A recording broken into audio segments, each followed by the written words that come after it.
After 6 years of trials, court sentences two brothers to death by hanging for stealing mobile phone cash. Okay. High Court sitting in Akure on Thursday sentenced three armed robbers, including two brothers Sunday Isaac and Lucky Isaac, to death by hanging. Is that even legal? In what? This was definitely not in court. This must have been like in a traditional system of, government somewhere else. In court, I mean, it's Nigeria. Okay, fine. We're talking about Nigeria here, but death by hanging? Oh my days, wow. Justice Yeni Fasami handed down the verdict to the three accused after 6 years of standing trial. They were convicted following their conspiracy and involvement in stealing a mobile phone, cash, and other valuables at gunpoint. You are absolutely joking. How is this real? This is not real.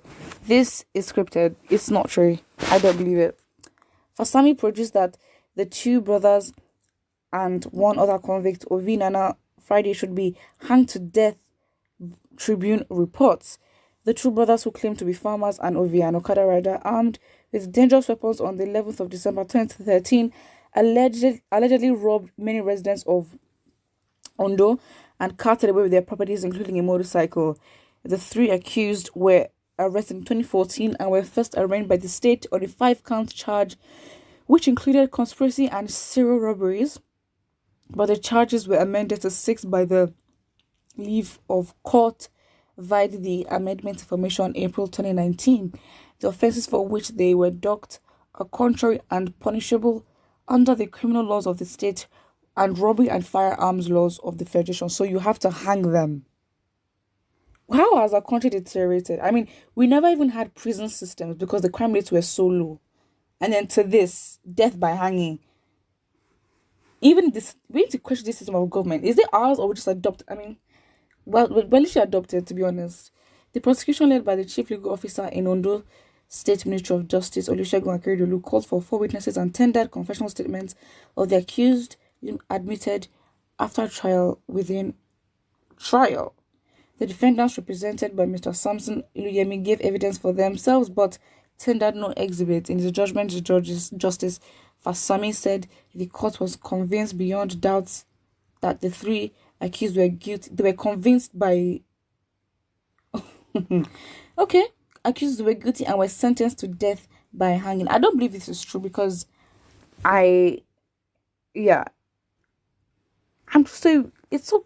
What kind of country do we live in? I mean, to be honest, so many things are happening that Nigerians are just distracted with what to focus on. And I guess that can be a distraction things on what to actually tackle at the end of the day. But this is obviously not right because I don't understand when we started killing people for stealing mobile phones and cash. Even if, okay, fine, they have, been involved in armed robberies and all that, you put them in jail if that's the system that you want. But to kill them, that's very, very extreme. And yeah, I mean, no one cares. Nigerians don't really care. It's sad, but they don't care. Because if they did care, the court would not necessarily do something like this, in which they know that if the public should hear about it, they will be aggravated. Let's see what the comments are. Someone says they were charged for robbery, and what some people don't understand is if you are found guilty of armed robbery, the conviction is death sentence. See Section 6B and 12A of the Robbery Firearms Special Provisions Act, Cap R2 laws of the Federation of Nigeria 2004, and to succeed as a prosecutor in proving the offense, the following ingredients must be established: that there was a robbery, that the robbers were armed, that the accused persons participated in the robbery, which I believe the prosecutor in this case proved. See the case of Tanko versus State. It is an armed robbery, and what you stole is immaterial as long as it was a gun. It was at a gunpoint. The caption was bad, hence the comments from the people is not actually their fault. But no. Wait a minute. Well, we have to then destroy this constitution because I don't understand since when we start killing people. That doesn't make sense. I'm obviously not in law and all that, but then you see, that's the thing.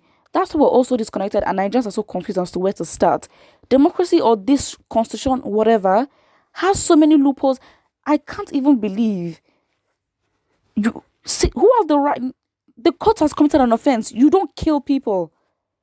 You don't. I don't care if it's the constitution or not, but you don't do that. Especially if it's a democracy. I mean, do you even understand?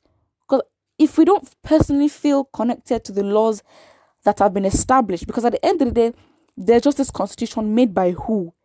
Because if the people do not agree that this is how they want to be governed, or these are the laws they want to be governed by, then it's a whole different ballgame. And Nigerians are so confused because the 1999 constitution is just so huge in every act. This, like, who has time for that? It's just so complicated that an average Nigerian is not interested in that. Someone says, what do you all expect when a judge is not made by merit, but man must know man? Empty brain judges everywhere. For giving this kind of judgment, he's too supposed to be killed by firing squad. That doesn't make sense. Death sentence for stealing a phone. Okay, fine. Even if they've had, previous cases that, sort of made this present case even bigger, is death the best thing? Is it really the best thing? Because if we need to question what we're being governed by, because I think that if we do not know what the 1999 the constitution, what it actually entails from beginning to end, that just gives reasons to more, or gives reasons to why the politicians will keep doing us in. This is why they literally always keep defrauding its citizens, because we don't even know what we're being governed by, and that's the most dangerous thing, and that is their weapon for oppression and all that.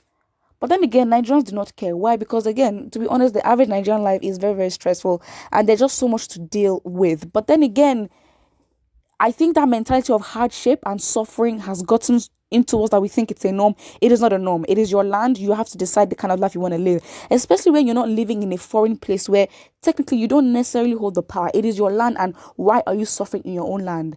I think that's the question we need to start asking. But then again, we're all too selfish. We're very divided. We'd rather be miserable than uncomfortable. So again, at the end of the day, if this is the life we're choosing to live as Nigerians, so be it. But the fact that some regions will not be a part of it is very telling, because again, even within some regions, some people still want to be part of Nigeria because it benefits them. So it's a very confusing situation. But what I know is that I'm not waiting for anybody to get to a realization that they're being oppressed. I mean, it's a sad situation. The reality is not everyone would realize that they need to fight, or not everyone have the courage. You don't even need courage. You just need to understand that if you're going to bring children into this world, you cannot leave the world or your world in a micro scale as deformed and as bruised and battered as Nigeria is. It doesn't make sense. So yeah, put what you think in the comment section below, and do not forget to like and subscribe.